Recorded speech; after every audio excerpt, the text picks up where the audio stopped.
My wife's embarrassment backfired. The air in the room turned to glass when I saw the text on her phone. Is he available? It glowed on the screen, a jagged shot of a question from her boss. Claire, timestamp 2:17 a.m. My wife, Elise, was asleep beside me, her breathing soft, oblivious to the storm clawing its way into my chest. The phone was still warm from her grip, left face up on the nightstand like a taunt. I didn't mean to snoop. Her notification ping had woken me, a sharp chirp cutting through the pre-dawn silence. Now, my pulse thundered, each beat a hammer against my ribs.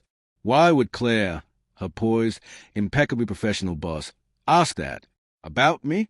The bedroom was a suffocating cocoon, moonlight slicing through the blinds in thin, accusing strips. I stared at Elise's face, her lips parted, her dark hair splayed across the pillow like ink spilled on paper. We'd been married 7 years, built a life of quiet routines. Coffee at dawn, her laughter at my bad puns, her hand squeezing mine during late-night movies. But lately, there'd been cracks. She'd come home late, her eyes dodging mine, her perfume sharper, unfamiliar. I'd chalked it up to stress, her promotion, the long hours at the law firm.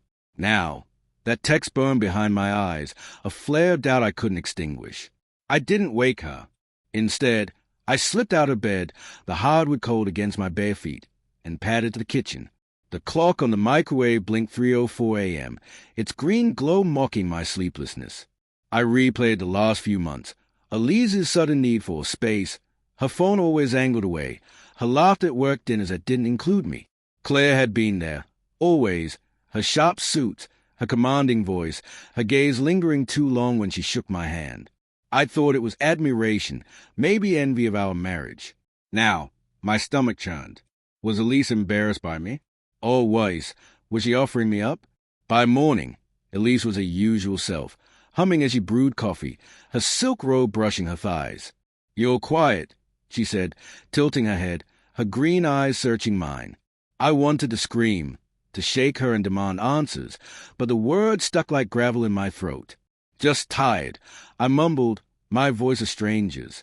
She nodded, distracted, already scrolling her phone. I watched her fingers dance across the screen, wondering what secrets they typed when I wasn't looking.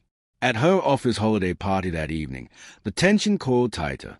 The venue was all glass and chrome, chandeliers dripping light like molten gold. Elise was radiant in a black dress, her laughter cutting through the hum of conversation. Claire was there, of course, her auburn hair swept up, her smile ablaze. I stood by the bar, clutching a whiskey, watching them. Elise leaned close to Claire, whispering something that made them both laugh, their shoulders brushing. My grip tightened on the glass, the ice clinking like a warning. "Mark, right." Claire's voice startled me. She glided over, her perfume sharp with citrus and something darker, like smoke. "Elise talks about you constantly." Her tone was warm, but her eyes were calculating, scanning me like a puzzle to solve. "Does she?" I said, my voice flat.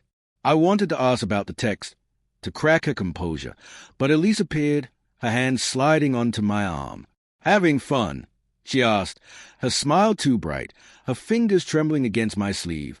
I nodded, my jaw tight, my mind screaming. What are you hiding? The night unraveled in fragments. Elise's excuses to step away, Claire's glances that felt like days, the whispers I couldn't hear over the jazz band's croon. I followed Elise to the balcony, needing air, needing truth. The city sprawled below, a glittering web of lies. "What's going on with you and Claire?" I asked, my voice low, shaking. Her eyes widened, then narrowed. "What?" "Nothing, Mark. She's my boss." But her voice cracked, and she looked away, her hands twisting the strap of her purse. I pressed, my anger spilling. "I saw the text, Elise. Is he available?" "What the hell does that mean?" Her face drained the color, and for a moment I thought she'd confess. Instead, she laughed, a brittle, desperate sound. "It's not what you think. She was joking. About setting you up with her friend. I said you're married, obviously." Her words were too quick, rehearsed. I wanted to believe her, to cling to the life we'd built, but doubt gnawed at me, relentless. Days later, I found the truth in a forgotten email on her laptop, left open like a wound. Claire hadn't been joking. The messages stretched back months, intimate, suggestive, Elise's responses hesitant but not unwilling. They'd met late at night, in hotel bars, in Claire's office after hours. Elise hadn't slept with her, not yet, but the betrayal was there in every typed word, every secret kept. My wife wasn't embarrassed by me. She was slipping away, chasing something I couldn't give her. I confronted her in our living room, the air thick with rain pounding the windows. "Why?" I asked, my voice breaking. She cried, her excuses a tangle of guilt and defiance.